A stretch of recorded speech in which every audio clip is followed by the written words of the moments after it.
vraiment où regarder. Donc, moi, je suis en bas. Puis ça, c'est là. OK.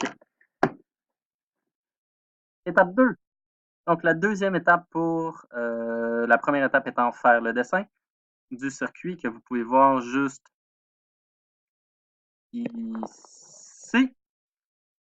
La deuxième étape sera de reproduire physiquement, avec les fils et tout ça, le dessin qui se trouve ici.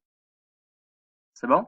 Donc, ce que nous allons faire dans un premier temps, c'est je vais vous présenter les différents, vais vous présenter les différents objets euh, euh, dont vous allez avoir, qui vont être dans votre, que vous allez avoir lors du laboratoire.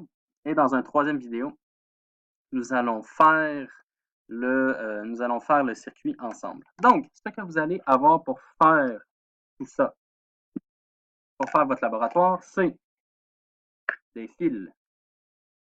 Donc, c'est ce qu'on appelle des fils des pinces crocodiles. Donc, en passant, la couleur du fil n'a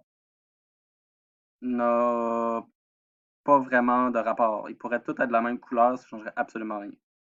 Donc, vous pouvez mettre jaune avec vert, avec bleu, avec rouge, ça ne change absolument rien. Quand vous appuyez, vous voyez, ça s'ouvre, ça se ferme.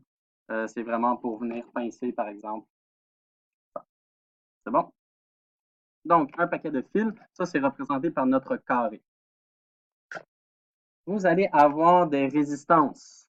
Donc, des résistors. Les résistors peuvent avoir peuvent être grosses comme celle-ci, ou elles peuvent être plus petites comme celle-ci. Bon? Ou encore plus petites comme celle-ci. Vous allez avoir des ampoules. Voilà. L'ampoule, vous pouvez la dévisser, vous pouvez la revisser. Il y a 2 bornes sur chaque côté pour pouvoir les pincer avec les pinces crocodiles. Vous avez une source de courant. La source de courant, vous avez plus, moins. Ça ne change rien dans votre vie.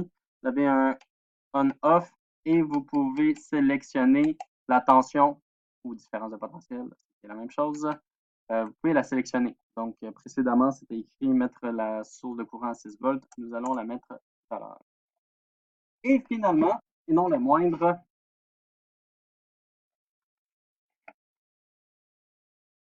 c'est la vie. Oui, on le voit, on le voit, on le voit, on le voit, on le voit. Un multimètre. Donc, un multimètre, qu'est-ce que ça va faire? C'est que ça va pouvoir vous donner les volts et les ampères. Donc, ça va agir comme un voltmètre et un ampèremètre. C'est pour ça qu'on appelle ça un multimètre. Multi voulant dire plusieurs choses. Donc, c'est comme un canif suisse pour l'électricité. Vous savez peut-être pas c'est quoi un canif suisse. OK. Puisque ça fait plusieurs choses, il y a beaucoup d'options dessus. Il y a différentes caractéristiques. Si, par exemple, vous voulez utiliser les voltmètres, ce que vous allez faire,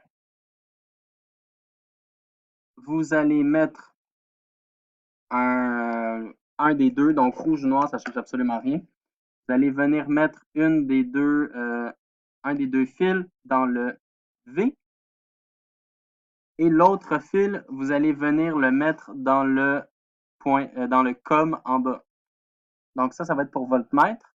Et ensuite, puisque nous voulons les volts, nous allons aller le mettre dans DC 20. Bon. Donc la petite flèche à DC 20. Si vous voulez des ampères, repartons à 0. Vous voulez des ampères, donc vous ne voulez pas le volt, vous voulez le A. Vous allez venir mettre un en haut et l'autre, vous allez le venir toujours complètement en bas. Et vous allez venir sélectionner. Où est-il? Désolé, il y a différentes versions. Puisque c'est écrit 10 ADC, vous allez venir le mettre à 10A, juste ici. Bon, mais ça, on va le revoir en classe. Voilà. Donc, ceci met fin à, aux deuxième vidéo où nous allons, où je vous présentais les différents objets. Dans la troisième vidéo, nous allons fabriquer le circuit.